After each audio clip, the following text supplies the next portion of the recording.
Hey, carefree cooks everywhere. Chef Todd with you. I'm in the middle of making something really cool that I wanted to share with you, and this is more of a guerrilla kind of video. On Wednesday of this week, we did our first Carefree Cooks cook-along, and that was a heck of a lot of fun, and it involves a little bit more production and so on. But just like last week, on the cook-along, I created something just based on one of the leftovers that I had. I had a thing of black beans. I had to figure out what to do with black beans. So today, this is coconut milk. This is half a can of coconut milk that I used earlier. I don't want it to go bad, so I need to invent something with a thing of coconut milk. So I started putting together some of the ingredients that let me show you about. I've already done all the mise en place, all the knife skills and so on, so you're not gonna have to worry about that for now. This is just an inspiration. And the methods that I'm going to use, actually 3 different methods that I've used this, because all of cooking comes down to repeatable methods, right?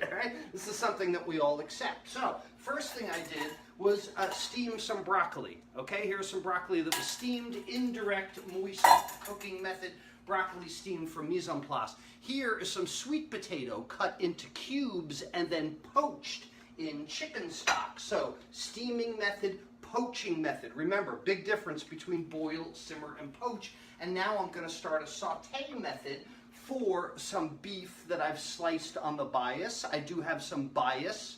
It's a joke, I won't go down. I have some onions that I cut, stir-fry cut in web cooking classes. I show you how to cut across from the root to the blossom end for that special stir-fry cut. I have the coconut milk that I mentioned. I have coconut oil, which is going to be the oil for our saute. I've got some scallions sliced for garnish, and the lime that I didn't use on Wednesday that I made such a big deal about. A little bit of water on my hand, okay, water in the pan, and I've got a really hot pan. Let me bring you over to the stove. I told you this is a little more guerrilla today. I don't have the multiple camera set up. Can we see the stove? There we go. That's where we want to be, right? Oh, yeah. There we go. Okay, so we're going to be, even though I don't have a saute pan here, this is going to start out with the saute method. Now, this obviously is a saucepan or a poaching pan. Okay, water in my hand, a little bit of water into the pan, and I see that it evaporates, right? We don't want the Leiden-Frost effect. We don't want it where the water droplets scurry around and hover above the pan. We want it to evaporate. So that's when I'm adding my fat, and this is the coconut oil that I talked about. Really nice, healthy fat, but more importantly, that's the flavor that I want for this dish, because this is going to be like a Thai sweet potato stew that I want. All right, here's a decision I have to make. What do I put in first? Tell me, do you think I should put the onions in first? Write onions in the comments. Should I put the beef in first? Write beef. Well, I'll tell you what I'm going to do. The answer to this is, let's think about the two. If I put the beef in first, I'll have nice browned beef, but then I'll also have a lot of moisture in there. So if I put the onions in, they don't get very brown.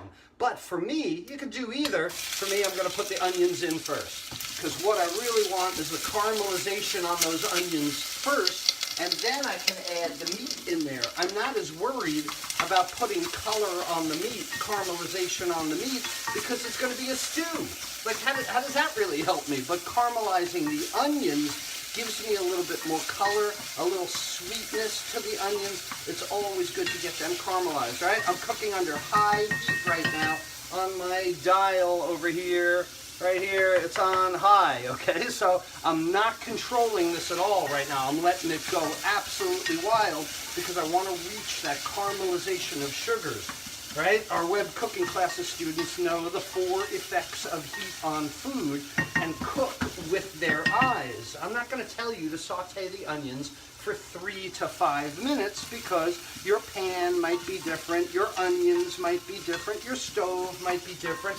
This is the reason that recipes are so difficult. This is the reason it's so difficult to cook with written instructions, because every pan, every stove, every onion, all of it is dramatically different. You got to be able to cook with your eyes and recognize when you have the item just the way that you want. All right, so back to the stove. There we go. Onions looking good. Bend that over a little more. Okay, now I'm starting to get a little bit more color on the onions. I see some brown starting in there, but they will continue to cook when I add my sliced beef that I dredged with. This is another reason that I wanted you involved in this today.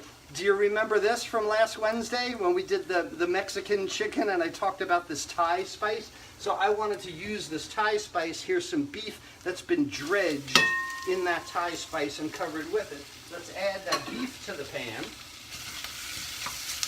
All right, the onions will of course continue to cook, but now what I want to do is get all that coconut oil, and look at that fond, that really nice fond that's starting to be formed in the pan.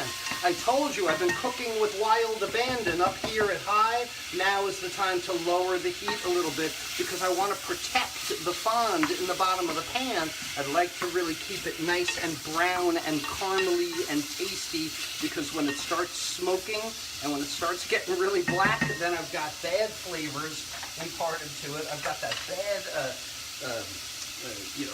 burnt kind of taste instead of the really sweet kind of caramely taste. And see, can you see what's happening in the bottom of that pan there?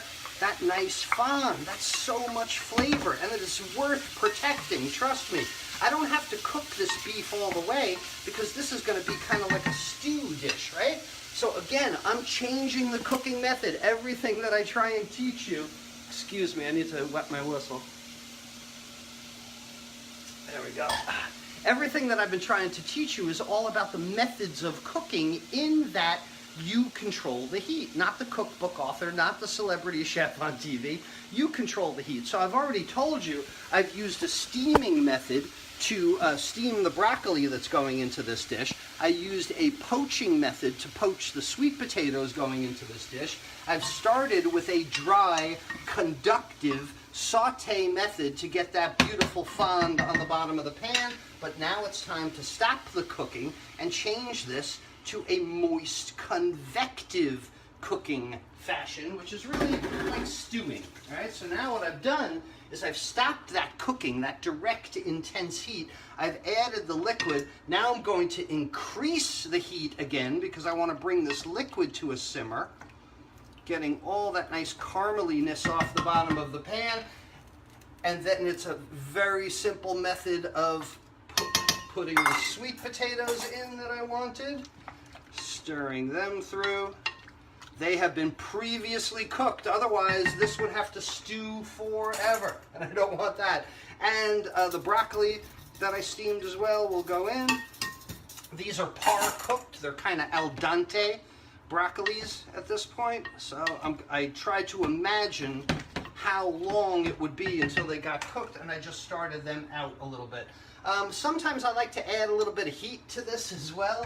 I've got my scallions for garnish, and at the very end I'm going to squeeze on a little bit of lime for the tartness, but for now I want to capture that moist convective heat. So the lid goes on the pan, the temperature gets lowered a little bit, and now what I'm going to wind up doing is more steaming that meat, poaching that meat, since I've already got the direct heat caramelization on it. So I haven't come up with a name for it yet, and I'll post a photo if I don't eat it too quickly, but this is my Thai coconut sweet potato stew that was invented using the methods. I didn't have to find a cookbook or a recipe book to do this. I know how to steam, I know how to poach, I know how to saute, so it all comes together really quickly. Just a new inspiration for you guys for this week. Later on, I will see you for Tuesday Talk Live, noon on Tuesday, and I'll come up with something else that we'll be cooking together this week in another Carefree Cooks Cook-Along.